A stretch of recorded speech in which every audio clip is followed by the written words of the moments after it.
Bom dia a todos. Antes de começar, vinha apenas a recordar-vos que nos podem enviar questões através do e-mail, têm aí, já o terão recebido também.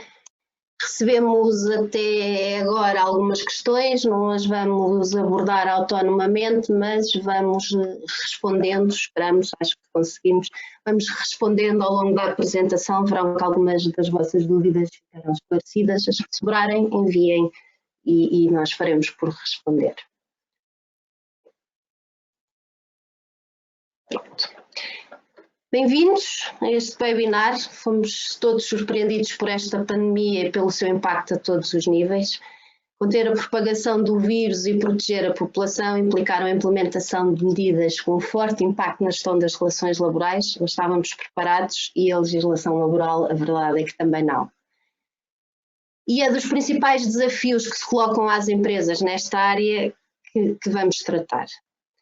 Como não podia deixar de ser, vamos começar pela matéria rainha em toda a nossa vida e em todos os aspectos económicos e demais do contexto atual. Começamos pela segurança e saúde, neste caso no trabalho. E continuaremos por falar no teletrabalho e na organização do tempo de trabalho, que na verdade são medidas de segurança e proteção dos trabalhadores importantes, e terminaremos com o novo elenco das faltas justificadas, que traz também algum impacto na vida das empresas. Mas antes disso, vamos relembrar e tentar sintetizar aquilo que se passou nos últimos 2 meses e com impacto no mundo laboral. Mesmo antes de ser decretado o estado de emergência, já se sentia o impacto das medidas tomadas na gestão das relações laborais. Antes do estado de emergência, não sei se ainda se recordam, mas já tínhamos a obrigatoriedade a possibilidade de imposição do regime de teletrabalho, tínhamos já toda uma série de faltas dos trabalhadores, um novo elenco de faltas dos trabalhadores justificadas, existiam já orientações da Direção-Geral de Saúde relativamente a medidas a adotar nos locais de trabalho, mas eram ainda um pouco tímidas e genéricas. Com a declaração do estado de emergência, o impacto foi bastante significativo. O confinamento obrigatório, os encerramentos, a suspensão da atividade, o teletrabalho obrigatório, mais faltas para assistência à família, o recurso ao layoff simplificado pelas empresas em situação de crise empresarial, tudo isto trouxe um novo mundo laboral a que o fim do estado de emergência em que estamos agora vem acrescentar novos desafios. Ora bem, tem sido um período de atividade legislativa intensa, onde já repararam com certeza, todos os dias são publicados diplomas e que são retificados, alterados, aditados, revogados. É uma constante alteração legislativa todos os dias, com diários da República a serem publicados de madrugada, e é difícil acompanhar toda a evolução legislativa. É num desses momentos que nos encontramos, porque o que acontece nesta situação de atividade legislativa intensa é que muitas vezes os diplomas saem e trazem mais dúvidas do que soluções. A declaração da situação de calamidade e o início do desconfinamento trouxeram novas questões e neste momento não temos solução para todas elas. O que sabemos é que, pelo menos até 1 de junho, se mantém o teletrabalho como obrigatório, obviamente nas funções e nas atividades em que isso seja possível. Temos uma nova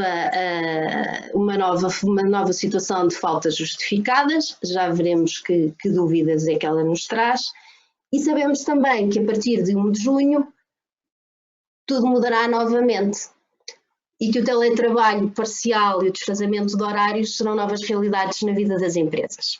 Quando marcámos a data para este webinar, a nossa expectativa era de que já teria sido publicada a legislação mais detalhada e mais esclarecedora relativamente a estas questões dos horários, às imposições de novos horários de funcionamento, desfazamento, os trabalhos a tempo parcial, mas a verdade é que a legislação não acompanhou a marcação desta data e o que temos agora neste momento e a análise que vamos fazer vai basear-se no regime que está em vigor agora e que para estas questões não têm ainda especialidades e é o Código de Trabalho.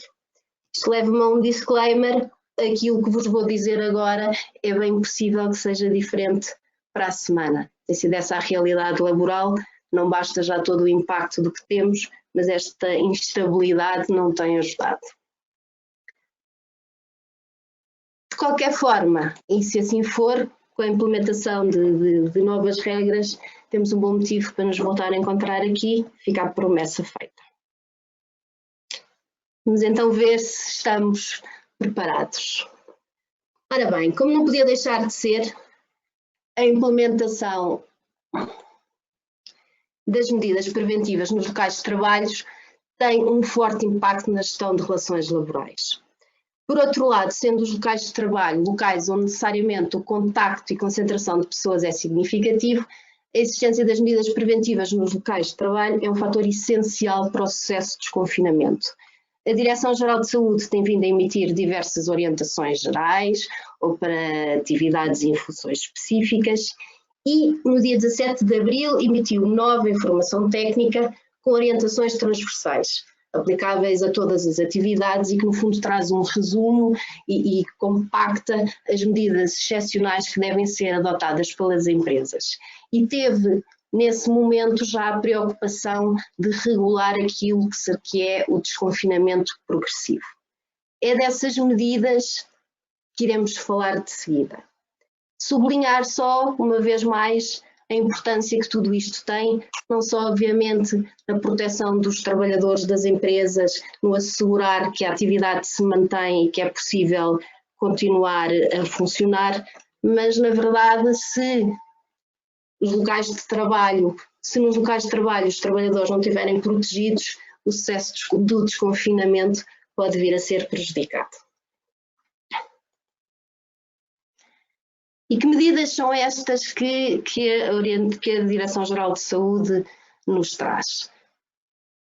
Primeiro, já o tínhamos, já devíamos tê-lo, quando antes de ser declarada até a situação de calamidade já existia esta orientação, as empresas têm que ter preparado um plano de contingência e devem agora revê-lo para adaptar à nova realidade do desconfinamento.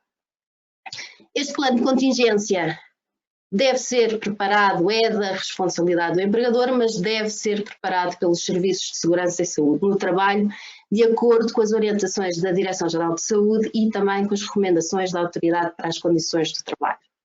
Neste processo, têm de ser ouvidos os representantes dos trabalhadores, tanto a Direção-Geral de Saúde quanto a ACT têm reforçado muito esta necessidade de diálogo social.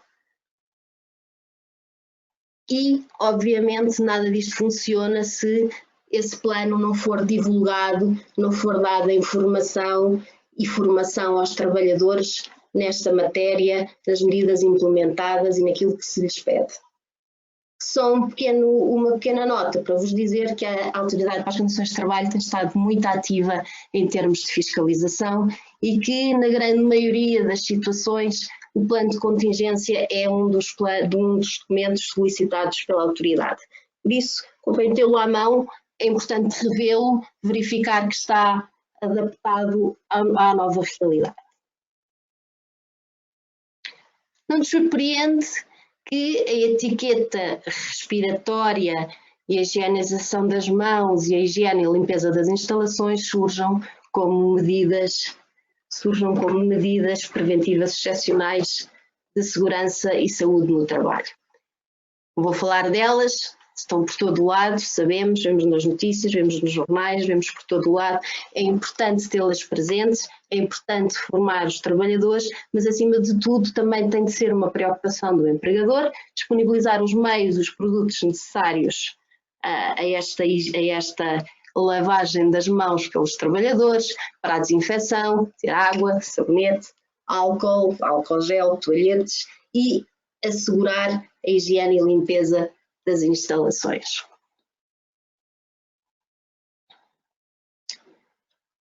O plano de contingência deve definir também aquilo que são os equipamentos de proteção individual, adequados à atividade e às funções, e também às características da empresa e às características do local de trabalho. Neste momento, em bom rigor, aquilo que são os equipamentos de proteção individual são equipamentos coletivos, porque ao protegermos a nós, estamos a proteger os outros. Vem também previsto nas orientações da Direção-Geral de Saúde a monitorização dos sintomas como uma medida preventiva. Tem sido um tema amplamente discutido e veremos mais daqui a pouco, uma área de grande incerteza jurídica. Quanto ao distanciamento social, é a medida que mais impacto tem na gestão das relações laborais e que mais mudanças trouxe e trará ao mundo laboral. Como veremos, o recurso ao teletrabalho e as alterações à organização dos sistemas de trabalho têm origem exatamente nesta impossibilidade ou numa eventual impossibilidade de assegurar o distanciamento social em todos os locais de trabalho.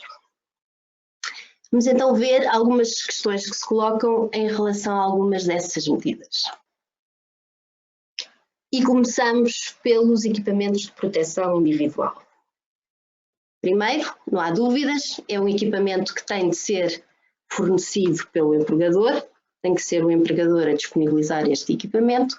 No entanto, a identificação deste equipamento de proteção individual e o que é melhor e aplicável àquela realidade não é uma questão pacífica e, acima de tudo, a última palavra nesta matéria caberá aos serviços de segurança e saúde no trabalho.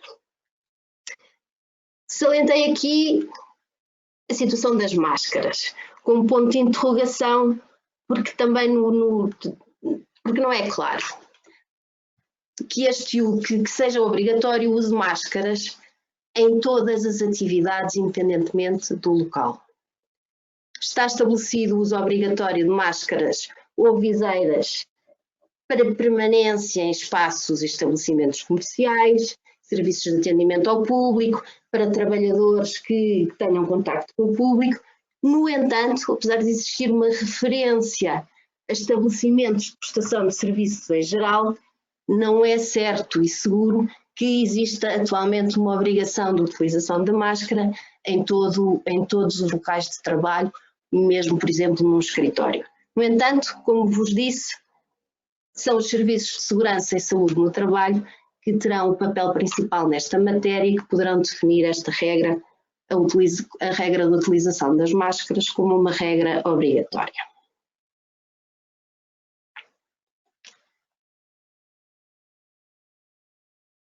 Terão acompanhado as recentes discussões, opiniões, notícias, declarações públicas nesta matéria.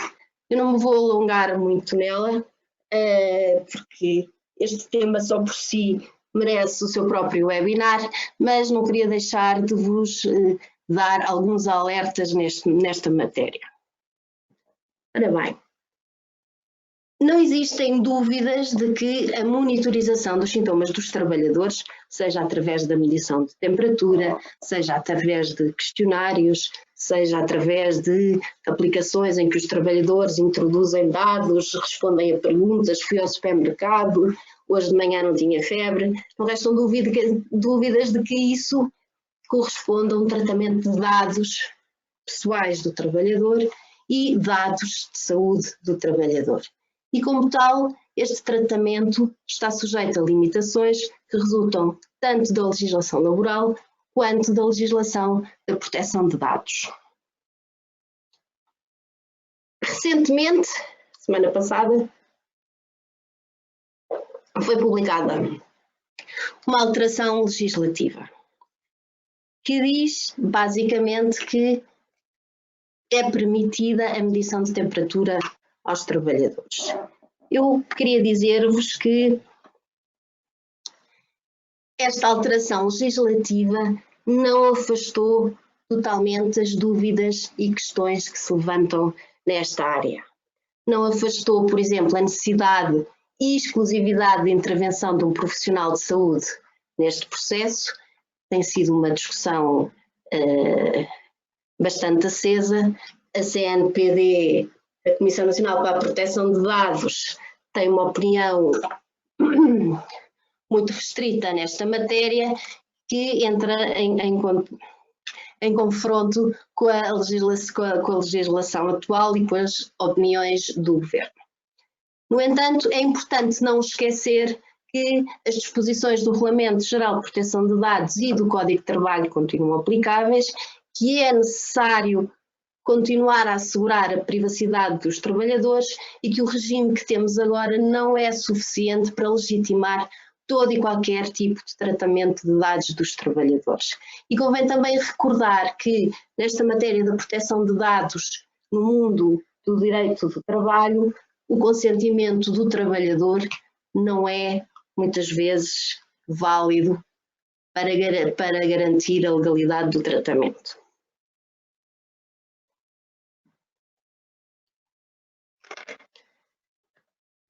E chegamos ao distanciamento social, que é na verdade o que nos vai levar ao resto desta apresentação. Ora bem, tanto a DGS quanto a Autoridade para as Condições de Trabalho identificam o teletrabalho e a organização do tempo de trabalho como medidas de implementação do distanciamento social. Quando as demais medidas que possam ser implementadas não são suficientes ou não são possíveis. Que medidas são estas? Manter a distância de 1 a 2 metros entre os trabalhadores, criar barreiras físicas, disponibilizar equipamento de proteção individual. Isto pode não ser suficiente. Não sendo suficiente, podemos ter que recorrer a outro tipo de medidas e que passam essencialmente por afastar trabalhadores, diminuir o número de trabalhadores presentes num dado momento no local de trabalho e tentar evitar a aglomeração de pessoas nos locais de trabalho. É disso que vamos falar de seguida.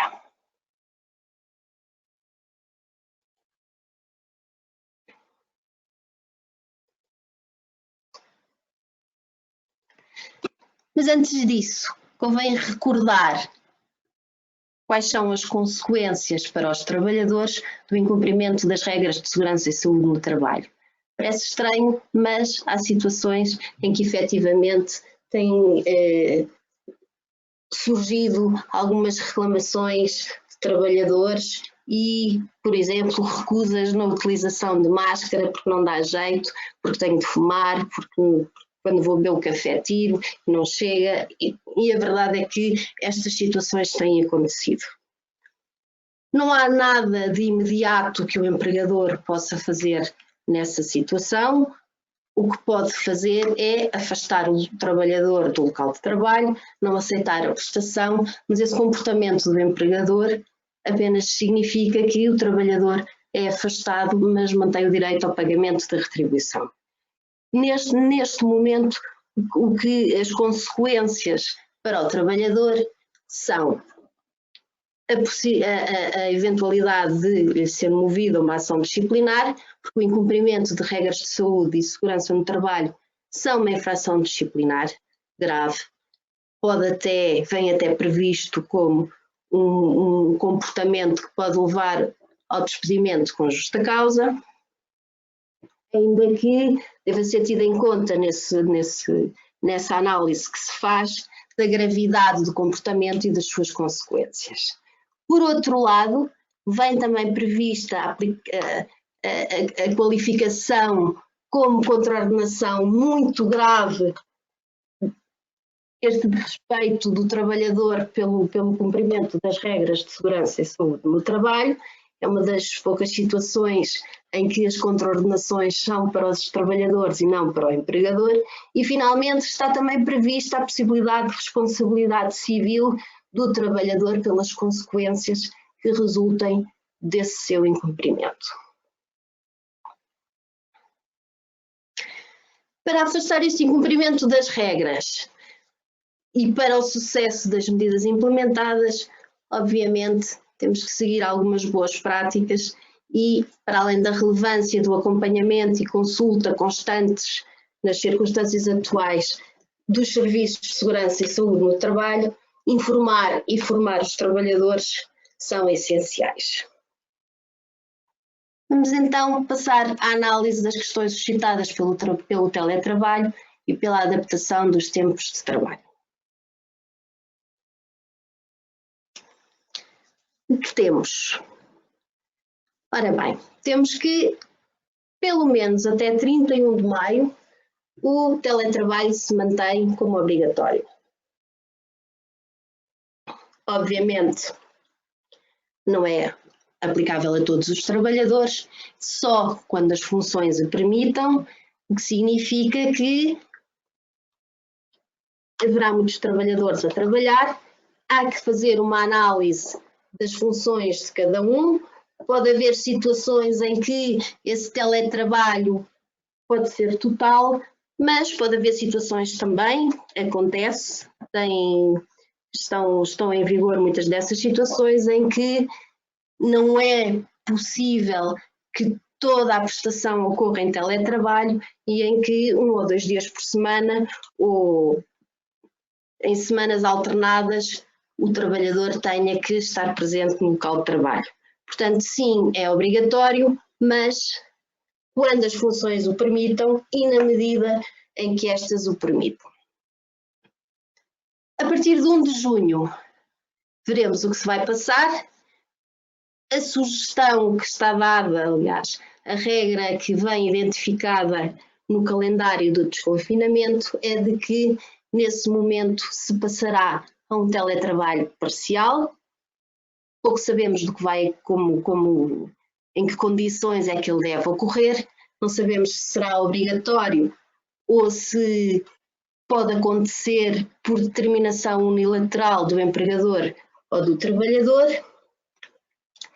e esperamos que estas dúvidas venham a ser esclarecidas com a publicação de legislação, entretanto. Até lá, vamos recordar pontos importantes a ter em conta na prestação de trabalho neste regime. Primeiro, trabalhar em casa não isenta o empregador de proceder à avaliação dos riscos para a segurança e saúde do trabalhador. Isto não significa que os nossos técnicos de serviço, dos serviços de segurança e saúde no trabalho, vão à casa do trabalhador, ver se a luz está boa, se tem mas significa que devem ser dadas recomendações aos trabalhadores sobre as condições que devem ter o local onde ele vai prestar a sua atividade. A ACT recomenda especialmente que sejam dadas informações relativamente à ergonomia, que vão no sentido porque a cadeira da sala pode não ser a mais adequada, a mesa da cozinha pode não ter a melhor altura, e é dessas recomendações e dessa avaliação e formação que falamos quando falamos na avaliação e identificação dos riscos no teletrabalho. Por outro lado, é ao empregador, claro, que cabe a obrigação de assegurar que o trabalhador tem o equipamento e os meios necessários para prestar a sua atividade.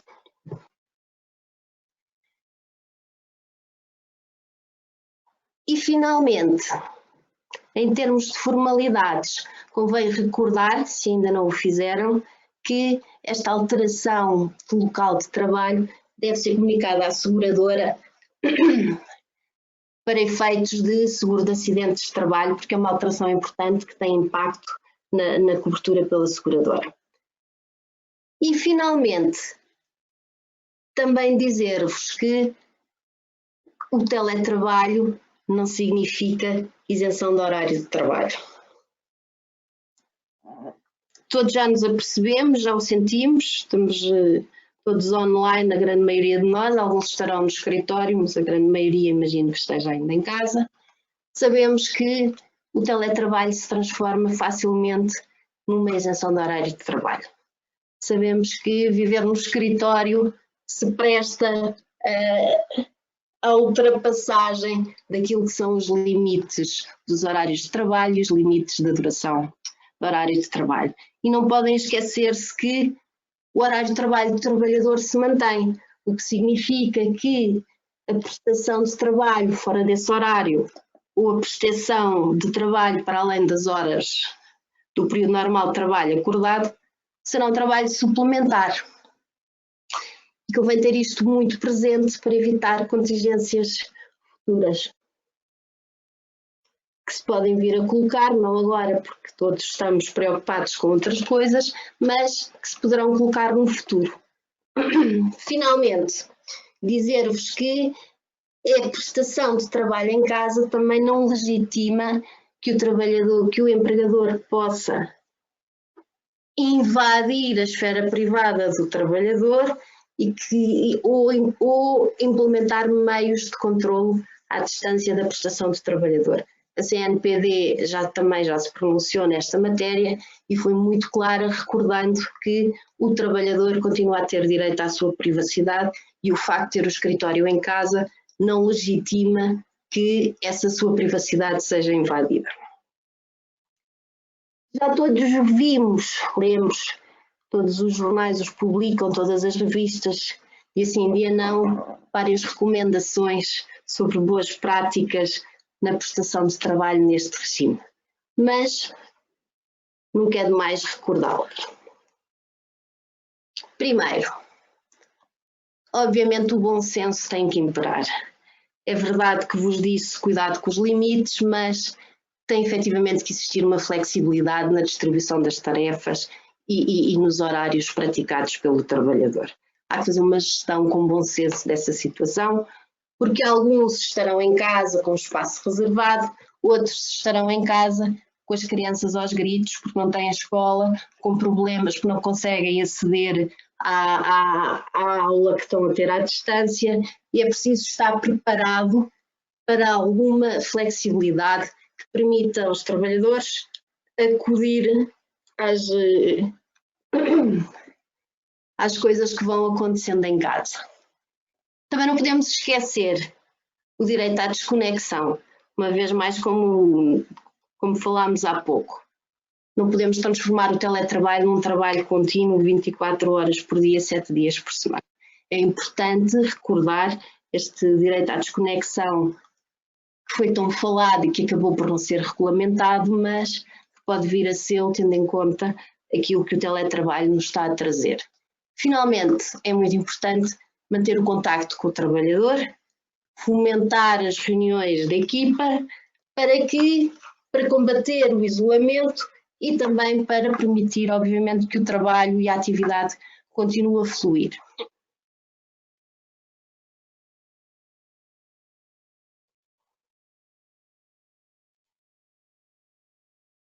Passando à organização do tempo de trabalho. O desconfinamento progressivo e a retoma gradual da atividade económica trouxeram muitas alterações nesta área e trouxeram também muitas exigências a que a legislação laboral, na verdade, neste momento, não pode acudir. Ou, aliás, pode acudir, mas não nos termos que desejaríamos, mais simples e mais rápidos. As alterações do horário de funcionamento dos estabelecimentos estão impostas, espera-se que venham a existir, que venham a ser regulamentadas áreas que ainda não estão agora no final do mês. Vamos ter a situação dos horários desfasados, pede-se que, por motivos de segurança, se alterem pausas e intervalos. A alteração do horário de funcionamento pode implicar uma redução do período normal de trabalho, e tudo isto tem um grande impacto na relação laboral e, na verdade, com a regulamentação que temos neste momento, pode ser complicado ao empregador implementar estas alterações. Porque, na verdade, não existindo um regime específico, o que temos é o regime do Código de Trabalho, que apenas permite a alteração de horários de trabalho pelo empregador unilateralmente, quando estes não tenham sido individualmente acordados com o trabalhador. Diz-nos também que a implementação de esquemas diferentes de horário de trabalho, como os horários concentrados, horários flexíveis ou a redução do período normal de trabalho, dependem do acordo do trabalhador. E, finalmente, convém lembrar que as alterações de horário que impliquem acréscimo de despesas, conferem ao trabalhador o direito a uma compensação económica. Quando o horário não foi individualmente acordado com o trabalhador, pode então o empregador impor unilateralmente alteração ao horário. No entanto, não pode fazê-lo sem consultar os trabalhadores envolvidos e consultar a Comissão de Trabalhadores. Temos, portanto, aqui um processo de consulta, que demorará o seu tempo, e temos também a questão de, uma vez consultados e uma vez tomada a decisão, o horário apenas poderá entrar em vigor 7 dias depois de aplicado, 7 dias depois de afixado para conhecimento de todos os trabalhadores. Será de 3 dias no caso das microempresas. Por isso, como veem, temos muitas exigências em termos de horário de trabalho, mas os empregadores não têm, na verdade, uma grande flexibilidade de atuação e mantêm-se obrigações que podem demorar a implementação destes horários e, por vezes, até impedir que estas alterações sejam implementadas. Que nos leva a mais boas práticas. Na verdade, pouco há a fazer. Aliás, há muito. Importante recordar outra vez a importância dos serviços de segurança e saúde no trabalho, a importância do diálogo social e da flexibilidade de ambas as partes da relação laboral, porque será esta a única forma de conseguir implementar e acudir a estas exigências que nos são feitas.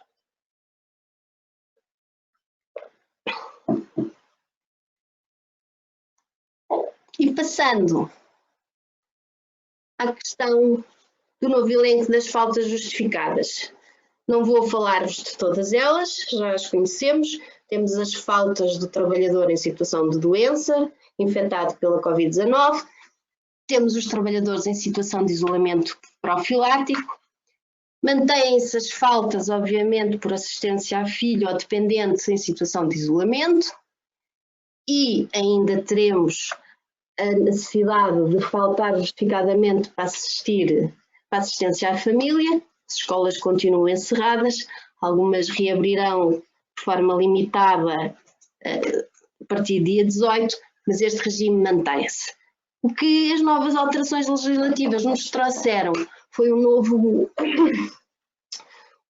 grupo de trabalhadores com proteção especial e com direito a faltar justificadamente ao trabalho, que são os doentes imunodeprimidos ou os trabalhadores imunodeprimidos ou com doenças crónicas que, mediante a apresentação de uma declaração médica, podem faltar justificadamente ao trabalho. O que a lei não nos trouxe foi a consequência e que regime é este, quem paga esta ausência. Ora, tendo em conta o que agora temos, a legislação que se aplica, temos que recorrer ao Código do Trabalho e considerar que esta é uma falta justificada porque a lei assim o diz, não é uma situação de doença porque não é isso que o médico vai declarar. O médico vai declarar é uma condição e não uma incapacidade para a prestação de trabalho. E nesse sentido, o regime do Código de Trabalho determina que será da responsabilidade do trabalho do empregador remunerar essas ausências pelo período de 30 dias. A partir do momento em que estas faltas ultrapassem 30 dias, cessa esta obrigação do empregador de retribuir esta ausência do trabalhador. Só uma última nota, porque havia uma questão nesse sentido. Estar em regime de teletrabalho não permite beneficiar do regime de assistência à família. Só é possível beneficiar desse regime de assistência à família quando a atividade não pode ser prestada em regime de teletrabalho. Vamos a chegar ao fim desta apresentação. Deixo-vos com estes 3 pontos que representam desafios importantes neste admirável mundo novo laboral, esperando que esta meia hora vos tenha deixado alerta. Ficam provavelmente com mais dúvidas do que inicialmente, mas esperamos que possam vir a ser resolvidas em breve.